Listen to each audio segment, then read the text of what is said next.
Salut, j'espère que vous allez bien. Aujourd'hui je vous retrouve pour un avis lecture. Donc d'habitude je vous présente 5 livres dans les avis lecture. Aujourd'hui il y en aura 6, tout simplement parce que dedans il y a une lecture abandonnée et 2 mangas. Donc ça va être un petit peu plus rapide puisque ce sont des suites de sagas. Donc c'est pour ça que j'en ai mis 6, voilà.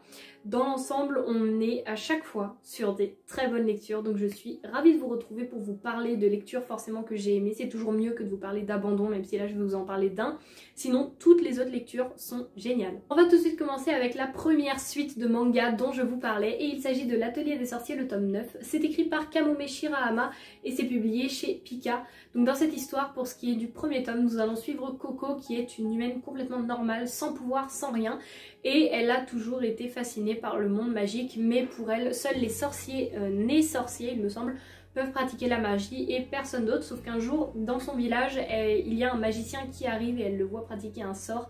Elle va donc essayer elle également, sauf qu'elle va elle va pratiquer plutôt de la magie noire et elle va provoquer un terrible drame par rapport à sa mère, puisqu'elle va la pétrifier. Tout de suite les sorciers veulent lui effacer complètement la mémoire et tous ses souvenirs, sauf qu'elle, elle ne veut pas, elle a touché à la magie, elle veut continuer même si elle a fait de la magie noire, elle veut se rattraper, sauver sa mère bien évidemment, mais surtout découvrir tout ce monde de magie. Donc il y a un maître magicien qui est maître Kefrey, je pense que ça se prononce comme ça, qui va la prendre sous son aile et qui va lui dire bon bah je vais la prendre avec moi, je vais lui apprendre la magie, la bonne magie surtout, et elle va venir apprendre tout simplement la magie. Donc on va suivre cette histoire de Coco qui va apprendre la magie, tout ça.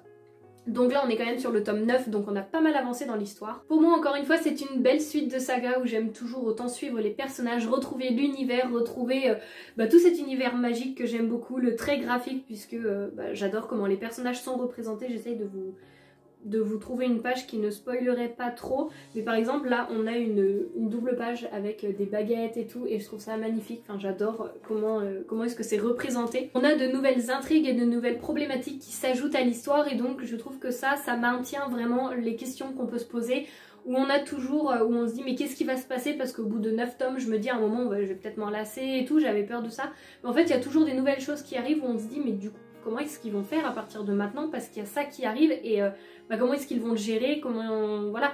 Donc c'est vrai qu'on se pose toujours des questions. Le fil est toujours très bien tenu parce qu'on a l'intrigue principale, mais on a toujours des choses qui se passent à côté. Les personnages de Coco et ses amis, enfin les personnages avec qui elle apprend la magie, mais qui deviennent un petit peu des amis, et comme je pense sa deuxième famille, sont vraiment très très agréables à suivre. Ils sont très mignons, ils sont attachants, ils sont attachants dès le premier tome, donc on adore, moi j'adore les retrouver à chaque fois. Et donc pour moi c'est un très bon tome, encore une fois, qui donne envie de découvrir la suite puisqu'on a toujours des nouvelles révélations. Maintenant je vais vous parler d'un livre de fantasy paru aux éditions de Saxus, et c'est un livre en hardback, il est trop beau. Il s'agit du livre Le Trône des Sept Îles, c'est écrit par Adeline Grace et c'est donc publié chez de Saxus. Dans cette histoire, alors je vais pas vous lire, vous faire un résumé de tout ce résumé, je vais juste vous lire les 4 premières phrases. C'est écrit: dans un royaume troublé par les secrets et la trahison et où le danger rôde sous la mer, une princesse va devoir se battre pour revendiquer son trône avant que tout ne soit perdu. Voilà pour ce qui est du résumé. Moi de toute façon c'est un livre de fantasy publié chez de Saxus, je voulais le lire. J'avais pas besoin d'en savoir plus. En plus de ça la couverture est super belle, on voit vraiment un petit peu les éléments, je sais pas, piraterie peut-être au niveau de l'océan, puis même cette île, on se doute qu'il va y avoir quelque chose autour du voyage et de plusieurs îles forcément. Et donc pour ce qui est de mon avis, c'est une histoire que j'ai adorée, qui mélange la piraterie, la royauté. On suit donc un univers de fantasy qui pour moi est extrêmement riche et complet, où on va découvrir des dons, des pouvoirs, différentes îles avec leurs faiblesses et leurs points forts, différents personnages avec chacun leur caractère, leurs traits et leur rôle tout simplement. J'ai beaucoup aimé aussi le fait qu'on aborde la politique et tout ce qui peut se cacher derrière, tous les non-dits et les secrets qui ne sont pas dévoilés, mais où on reste vraiment quand même dans l'univers de fantasy, on n'est pas sûr de la politique réellement. Enfin quand je dis réellement, c'est qu'on est quand même toujours dans cet univers de fantasy, et c'est pas trop lourd à suivre, ou c'est pas trop on va dire long. Moi je sais que j'ai vraiment beaucoup aimé voyager avec les personnages tout au long de leur périple, tout au long de ce qu'on apprend, et voilà ce qu'on apprend d'eux, de ce qui peut les lier, de ce qui peut être leurs points faibles comme leurs points forts. On a vraiment des personnages qui ne sont pas tout blancs ou tout noirs, qui ont leur caractère. Et c'est ça que j'ai beaucoup aimé, c'est qu'on a des personnages qui ne sont pas parfaits, on a des personnages qui ont fait des erreurs, qui font encore des erreurs, qui ne réagissent pas comme quelqu'un de super bien pourrait le faire, et comme nous on se dirait mais non, faut pas que tu fasses ça parce que là tu es en train de faire une erreur. Ils la font, et ça a ses conséquences, mais c'est ça que j'ai beaucoup aimé, c'est qu'on est vraiment sur quelque chose de vrai, avec des personnages qui réagissent au moment dans leur situation et ils n'ont pas le choix, ils réagissent vraiment à la minute et tout. On découvre aussi plein de créatures, des créatures mythiques, des choses que même eux, pour eux c'est juste légendaire et ça n'existe pas. Et en fait si ça existe, ils les croisent et c'est un peu flippant quand on lit les passages. On a l'imagination qui pour le coup, avec un univers très riche, mais au niveau de l'imagination voilà c'est très complet et moi je sais que j'ai complètement été transportée, je vois encore les scènes et tout, avec tout ce qui est voyage, bateau, la mer, etc. Ça me fait penser au livre Mer morte de Aurélie Wallenstein que j'avais beaucoup aimé, ça fait plus d'1 an que je l'ai lu, ça va faire 1 an et demi, ça fait 1 an et demi et maintenant même un peu plus. Et je sais que j'avais beaucoup aimé et il y a certains passages quand je pense à celui-ci, ça me fait penser aussi à Mer morte que j'avais adoré, donc c'est vraiment très positif. On y suit vraiment plein de personnages différents, que ce soit des sirènes, des pirates, des rois, des reines, d'autres personnages encore, des personnages gentils, méchants, des personnages qui changent, enfin voilà, on suit toute une panoplie de personnages que j'ai trouvé ça juste fantastique, qu'il y en ait autant, mais sans pour autant qu'on se perde, qu'on rentre dans un univers de fantasy, un one-shot qui est quand même très complet et enfin voilà, je veux dire, il est pas non plus énorme, mais voilà, j'ai trouvé que c'était très complet. En plus, j'ai beaucoup aimé que l'autrice aborde la famine, la pauvreté, la faiblesse, qu'elle parle beaucoup des minorités, mais sans pour autant dire, bah voilà, regardez, eux, ils ont faim, eux, ils sont pauvres, que vraiment ce soit abordé, mais dans l'histoire, et j'ai beaucoup aimé parce que ça représente quand même beaucoup de choses. Et les réactions des personnages sont quand même assez réelles aussi par rapport à ça. En tout cas voilà, j'avais beaucoup aimé ce livre puisqu'il met en avant les minorités et on est tout le temps mélangé entre le désir d'espoir, non plutôt le désir de vengeance, mais avec de l'espoir, où on a des scènes d'action qui sont parfois assez sanglantes avec des détails, mais sans pour autant que ce soit du gore pour faire du gore, et j'ai adoré ce livre, vraiment. Ce n'est pas un coup de cœur, mais c'est vraiment une très bonne lecture. Maintenant on va partir sur le deuxième manga que je vous parlais qui est également une suite de saga et c'est le tome 3 de Terrarium. Donc c'est écrit par Yuna Hirasawa et c'est publié chez Glénat. Donc dans le tome 1, nous allons suivre un robot et une technologue d'investigation, donc Shiko qui est la technologue d'investigation et Pino qui est le petit robot.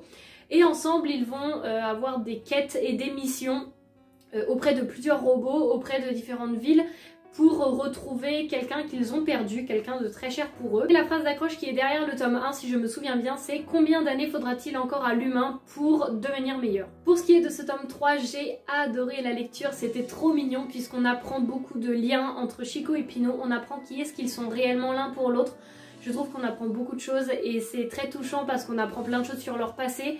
On apprend à connaître plutôt des personnages qui sont nostalgiques, qui repensent à des moments du passé, qui comptent beaucoup l'un pour l'autre et on comprend pourquoi. On y retrouve aussi des personnages qui sont apparus dans le tome 1 et dans le tome 2 et c'est ça que j'ai beaucoup aimé, c'est que dans ce troisième tome on apprend plus de choses, plus de révélations, mais en même temps c'est pas comme si on reculait, mais on apprend beaucoup de choses sur le passé des personnages, sur un petit peu leur mission de base. On retrouve des personnages qu'on a vus avant et c'est ça que j'ai trouvé très bien parce que ça fait un petit peu comme si dans ce tome 3 on avançait mais pas complètement. Je sais pas trop comment vous expliquer ça, mais c'était très agréable à suivre et encore une fois les planches sont super belles.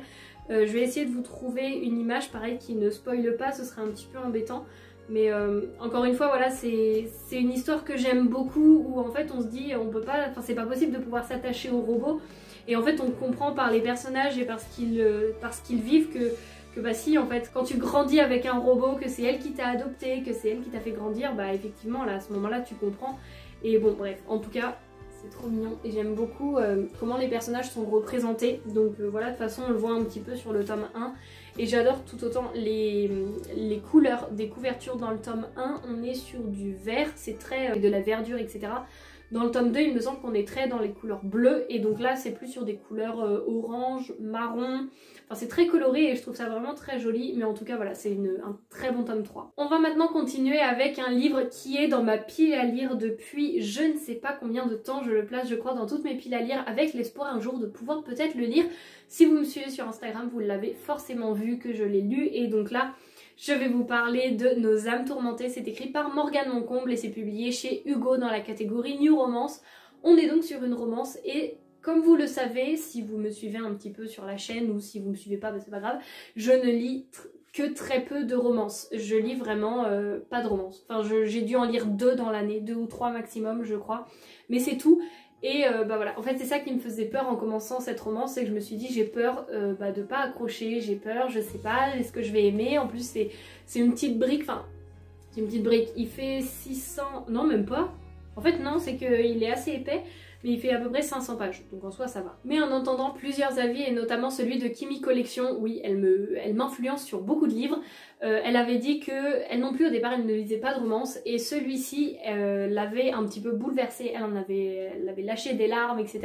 Et tous les avis que j'ai lus, ça a beaucoup touché les personnes, et je me suis dit, si je le lis, et que moi aussi par exemple je lâche ma larme, ou que voilà je suis touchée par l'histoire, ça veut dire que je l'ai apprécié, donc je voulais tenter.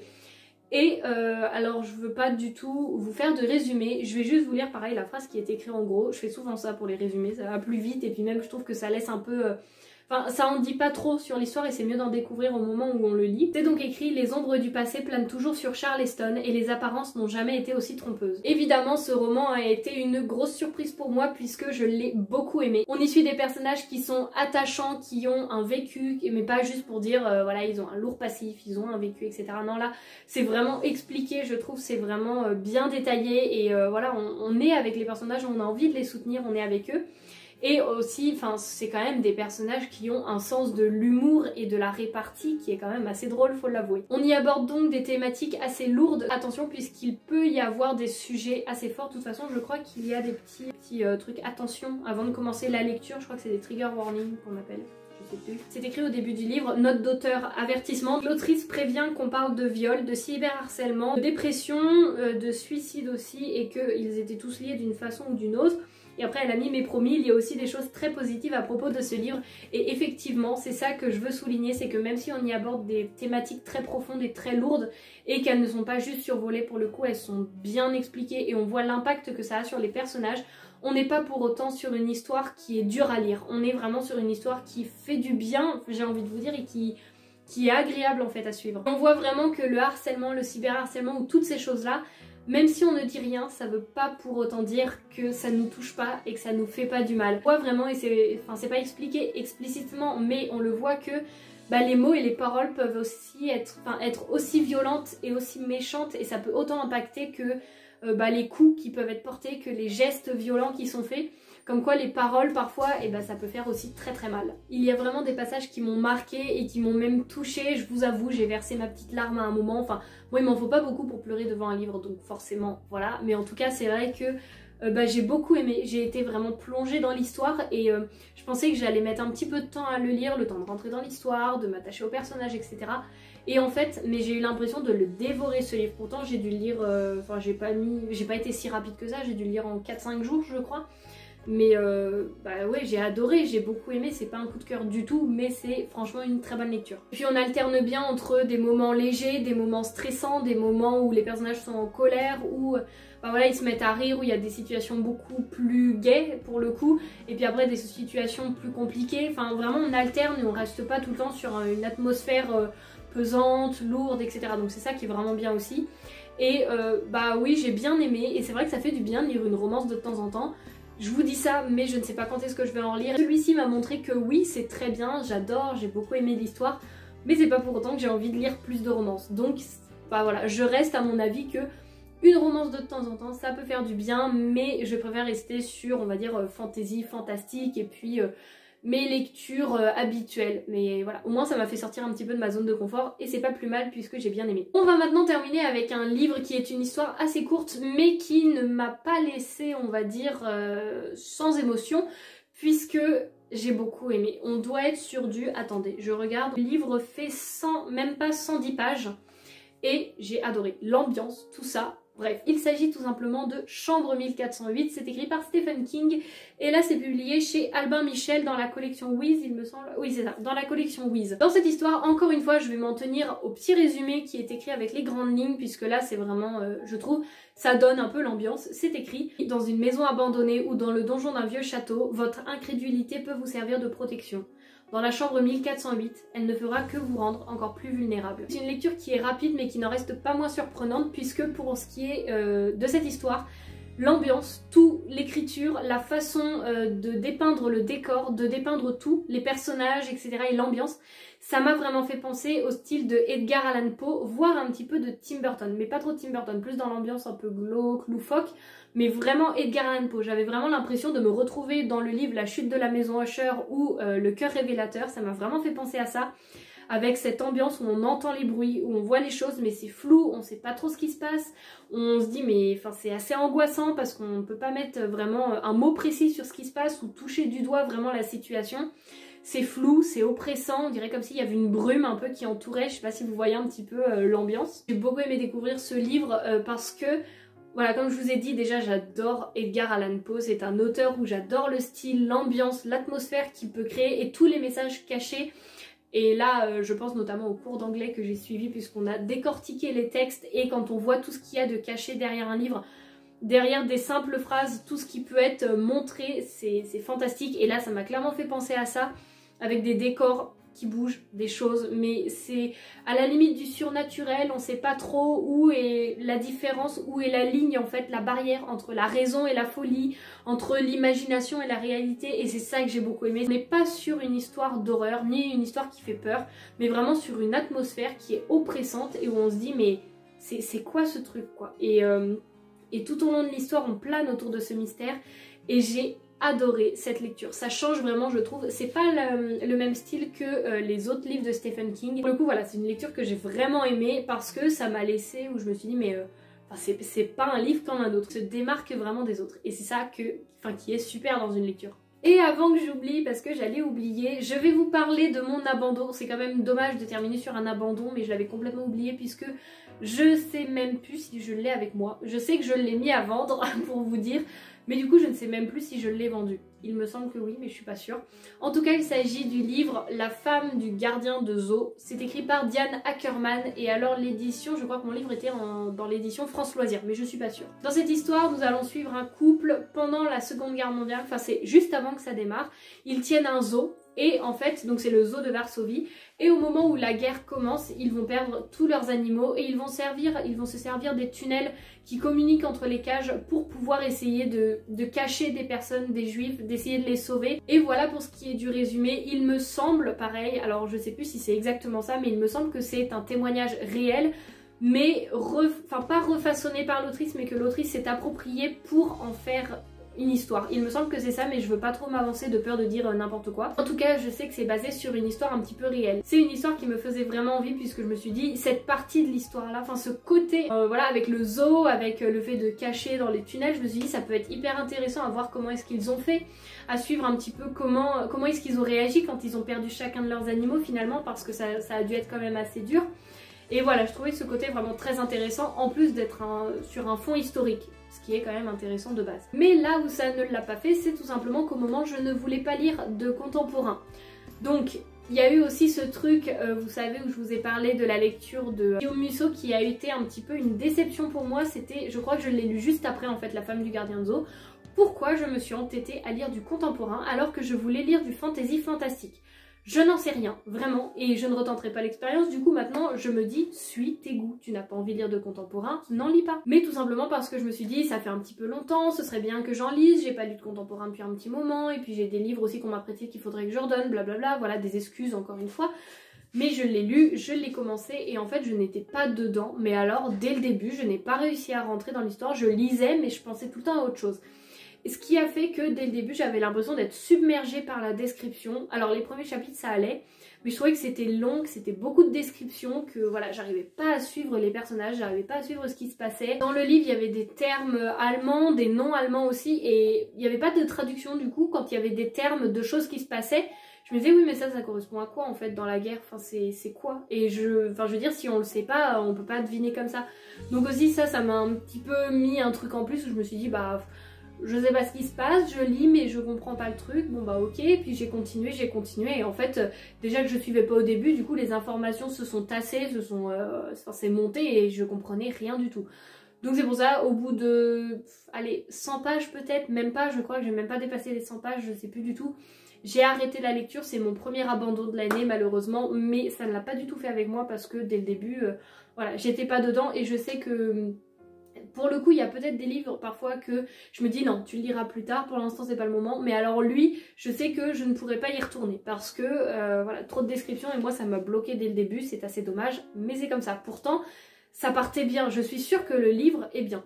J'en suis sûre, mais c'était pas le moment pour moi de le lire et c'est vrai que c'est assez dommage du coup. Voilà pour ce qui est de mon avis sur ces 5 livres plus le 6e, et en y réfléchissant là, je viens de me souvenir que si effectivement je l'ai vendu, donc j'espère de tout cœur que il plaira à la personne qui l'a acheté. J'espère en tout cas qu'il me plaira plus qu'à moi parce que je pense qu'on peut pas faire moins que moi. Faut quand même dire que même s'il y en a un qui a été un abandon, c'est le seul de l'année. Ces 5 là ont été des super lectures, enfin je pense que vous l'avez vu quand je vous en ai parlé. C'est vraiment des lectures que j'ai aimées, tous pour des raisons différentes et ça franchement c'est super, donc je suis trop contente. Voilà pour ce qui est de cet avis lecture, j'espère qu'il vous aura plu, peut-être qu'il vous aura fait découvrir des livres ou pas, je ne sais pas. En tout cas j'espère que juste que vous avez passé un bon moment. Et puis moi je vous dis à la semaine prochaine pour la nouvelle vidéo. Salut!